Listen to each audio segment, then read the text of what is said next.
পুরনো বছরকে পিছনে ফেলে এগিয়ে চলল পৃথিবী।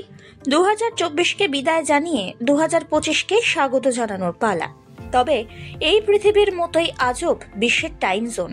যদি জাপানকে প্রথম সূর্যোদয়ের দেশ বলা হয়, তাহলে নিঃসন্দেহে প্রথম বর্ষবরণের দেশ হিসাবে তকমা পেয়েছে নিউজিল্যান্ড। সবার আগে সমুদ্রে ঘেরা এই দেশে পালিত হয় নিউ ইয়ার। এবারেও যার কোনো রকম অন্যথা হলো না। সর্বপ্রথম নতুন বছরকে স্বাগত জানালো নিউজিল্যান্ড। কিন্তু কেন বিশ্বের অন্যান্য স্থানে যখন 31 ডিসেম্বর, তখন নিউজিল্যান্ডে বর্ষবরণ হয়? আসলে আন্তর্জাতিক তারিখ রেখা অনুযায়ী নিউজিল্যান্ড দক্ষিণ গোলার্ধে অবস্থিত এমন একটি দেশ যেখানে রাত 12টা হয় সবার আগে। ইংরাজি দিন তারিখের হিসাব অনুযায়ী রাত্রি 12টায়, তাই নতুন বছরকে প্রথম স্বাগত জানায় রিপাবলিক অফ কিরিবাটি এবং নিউজিল্যান্ড। একই সঙ্গে নিউজিল্যান্ড এবং অস্ট্রেলিয়া দুটোই দক্ষিণ গোলার্ধে অবস্থিত, আর তাই সেখানে ক্রিসমাস এবং নিউ ইয়ারে থাকে গরমকাল। নিউজিল্যান্ডের অকল্যান্ড এবং ওয়েলিংটন শহরে চলল বর্ষবরণের অনুষ্ঠান। অকল্যান্ডের স্কাই টাওয়ারে চলল বর্ণাঢ্য আতশবাজির প্রদর্শনী। সেদিক থেকে পিছিয়ে নেই অস্ট্রেলিয়া।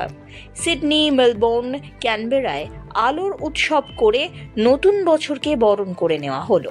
সিডনির বিখ্যাত অপেরা হাউস এবং হারবার ব্রিজে মহা ধুমধাম করে চলে বর্ষবরণ।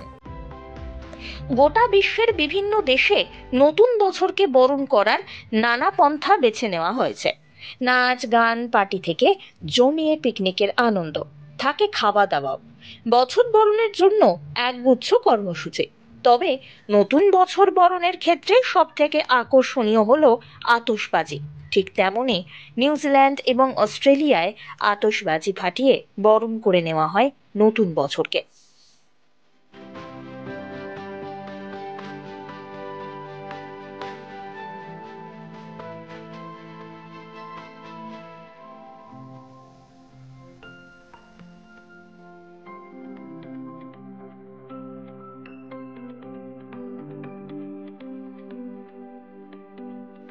Bureau report, one India Bangla.